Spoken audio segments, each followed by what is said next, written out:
嘿，各位朋友，大家好，我是 Leon。在这一期的影片的内容稍微会有点不一样，我以往的内容都是关于 cosplay 道具制作相关的影片，而这次将会提到的是当个 YouTuber 所需要的基本器材。我这次拍摄这个影片的原因，就是在去年马来西亚 MCO 不断的实施加实施的时候，看着不少人开始失业。然后我自己本身原本就是 freelance 收道具单子来做的道具师，也因为漫展活动都没办法办了，连原本 F1 版上试装的小姐姐都变少了，所以就开始寻找出路。然后唯一能够让我继续做道具又能够维生的方式，估计就是做教程，放上 YouTube 卖版型赚收益了。那既然我已经有这个打算了，而且我也打算做长期的话，就需要有一些比较基础的素材才行。我个人是一个工欲善其事，必先利其器的人，所以在这一段日子里来，我其实也做了一大堆的功课，其中就包括了相机、灯光、麦克风，还有召唤恶魔的祭品这些。而我也相信有不少人对这些感兴趣，可是又不知道要如何下手。所以在这个影片里面，我将会跟你们分享我个人所使用的器材。当然，在这之前要知道我本身在这个行业不是专业，我的专业是手作，所以我不会太深入提到一些技术性的东西，至于分享我本身在用这个器材。当然，如果你本身也有在用这某些你觉得不可缺的器材的话，也欢迎你在下面留言跟我分享。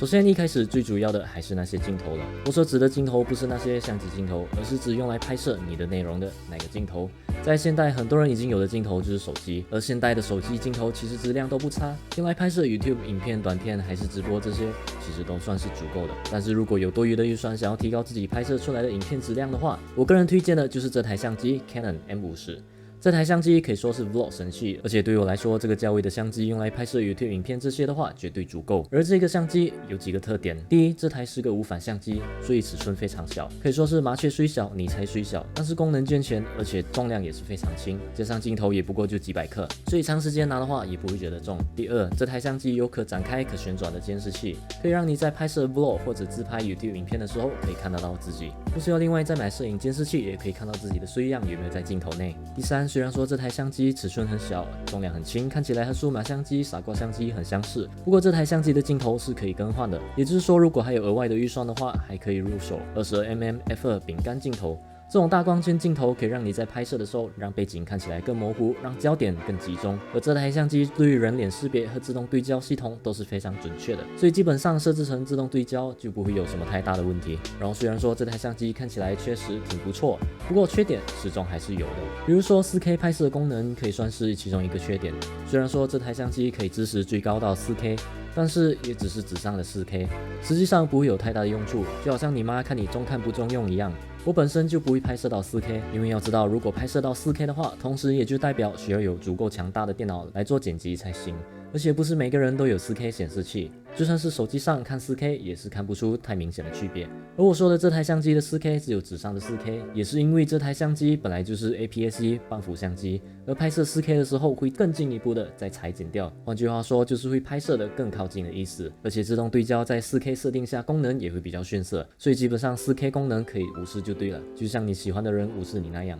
但是 1080p 的话，最高可以拍摄到60 fps， 在 720p 下可以拍摄得到120 fps。换句话说，其实还是不错的，特别是只需要用来拍摄 YouTube 影片的话，这些功能基本上就足够了。因为即使市面上有很多可以拍摄 4K 的相机这些，但是很多人拍摄 4K 只是为了方便放大裁剪，之后还是输出1080再上传 YouTube。另一个缺点的话就是镜头很贵，所以我都建议购买二手的。其实我这台相机也是二手的，因为其实相机镜头如果好好用的话是不容易损坏的，所以我建议如果没有太高预算的朋友，不如找找看有没有二手的相机镜头。而最后我个人觉得最大的缺点还是在于电池容量太小了，连续拍摄最长时间也就大概半个小时左右，所以我在拍摄道具教程的时候偶尔要特别注意。我个人的解决方案就是买额外的电池，然后轮流充电使用，或者还可以用假电池接上外接电源的话，理论上就是永久了。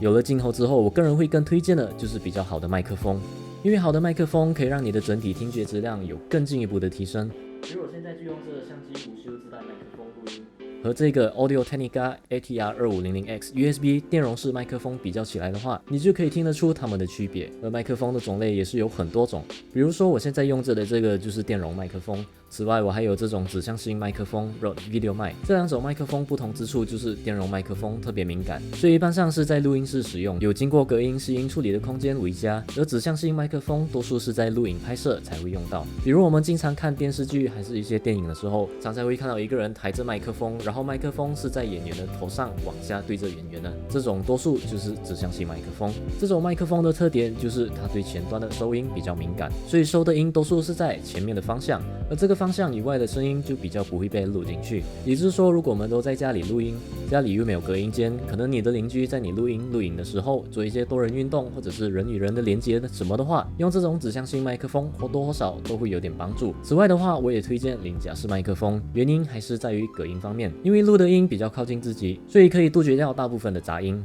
然后在选购麦克风的时候也要注意，一般上麦克风有分几种，比如说 XLR 麦克风、USB 麦克风，还有 3.5mm 麦克风。所以如果买到 XLR 麦克风的话，就会需要用到声卡，因为麦克风一般都需要一种叫幻象电源来供电，也就是你需要把麦克风接上声卡，然后再接上手机或者电脑才可以使用。如果是 USB 或者是 3.5mm 麦克风的话，多数已经有内置声卡，直接插进手机、电脑就可以使用了。所以如果你像我一样对这些没有太多的知识，想要直接插进去就可以用的麦克风的话，我个人都会推荐这几种麦克风，特别是我现在用着的 Audio Technica ATR2500X USB。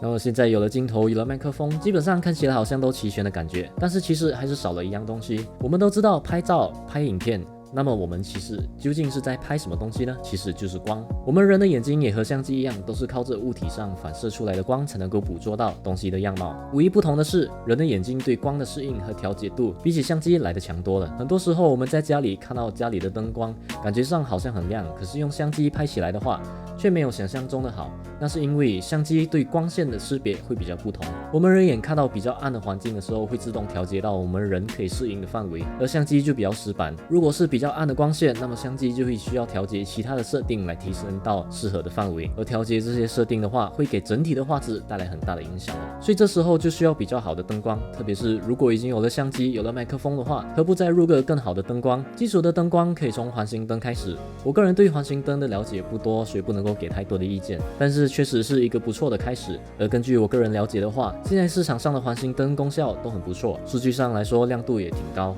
而且有些还有 RGB 功能，能够给你的影片增加多一些的气氛。我个人使用的则是摄影常亮灯，比如我现在用着的就是 GVM P80S， 还有手上有的是个神牛 Godox SL60W。GVM P80S 的功率是80，神牛 SL60W 的功率是60， 80比60还要亮的意思。然后这个 Godox SL60W 也是我最近刚入手的，所以刚好也顺便可以来拍个开箱，虽然我已经开来玩过了。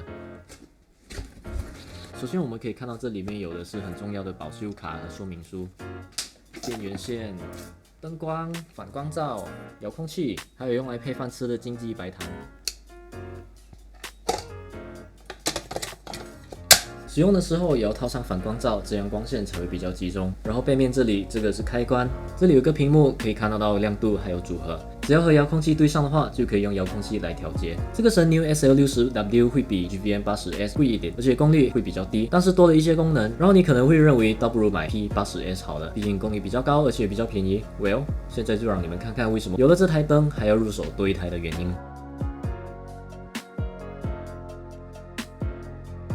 所以我才会比较建议入手神牛这台评价较多，目前没有看到其他太大的问题，除了风扇会比较大声一点以外，但是对我来说还算是在可以接受范围。而 GVM 这台我其实已经看到有人评价过类似的问题，原本以为可能只是那个人运气比较不好，拿到比较差的产品，而且我一开始用的时候也没有这种问题，结果用不到1年就开始闪了，所以1分钱1分货，始终还是一个硬道理。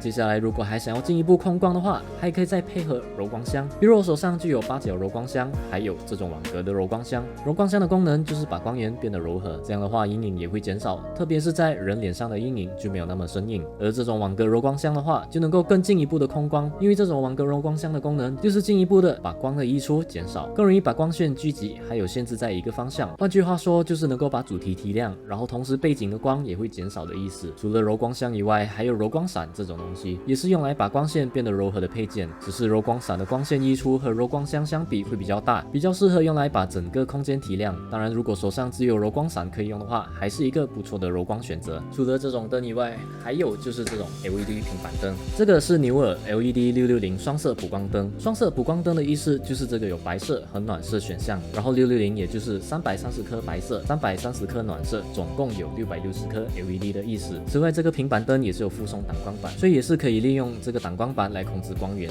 另外还可以再配合额外的柔光配件，这样打出来的光才会更加柔和。最后还可以考虑入手的就是这种小型 RGB 补光灯。我现在手上用着的是树奔 RGB 补光灯，这种小型补光灯可以装在相机上，也可以握在手上，或者还可以放在背景当做气氛灯。除此之外，这种灯还有另一个功能，就是有不同的灯光效果，比如电视光、闪光、警车等等，可以让你自由搭配拍摄一些短片之类的。另外，如果你像我一样有写稿的习惯的话，还可以考虑入手这个叫做提示器。这个提示器可以让你在录影的时候直接看着镜头，还能读稿。这个的使用方式就是把相机架设在后面，然后前面放个手机，打开专用 APP 后就可以开始用了。这里也有附送一个蓝牙遥控器，可以让你直接操控加速、减速、播放或暂停。我只有一个手机，也只有一个相机，所以没有办法给你们看到设置后的样子。但是这个基本就是利用光线反射的原理，让相机可以拍到你的情况下，不会拍到反射的稿，简直就是个读稿神器，所以也是我推荐的器材之一。因为我觉得这个东西太方便了，但是唯一的坏处就是，如果你用手机录影的话，你就还需要多一台手机放在前面来显示你的稿。但是如果用相机的话，基本上应该不会有太大的问题，因为每个人至少都有一台手机吧。所以今天的分享就到这里了。如果这个影片对你有点帮助的话，记得给我按个赞，然后订阅再分享出去。除此之外，也别忘了我个人其实是个道具师，频道主要还是主打手作和道具相关，所以如果你还有点时间的话，不妨看看我其他影片，说不定你会有点兴趣，或者还可以分享给你的朋友，因为说不定他们也会有点兴趣。那我们下次再见。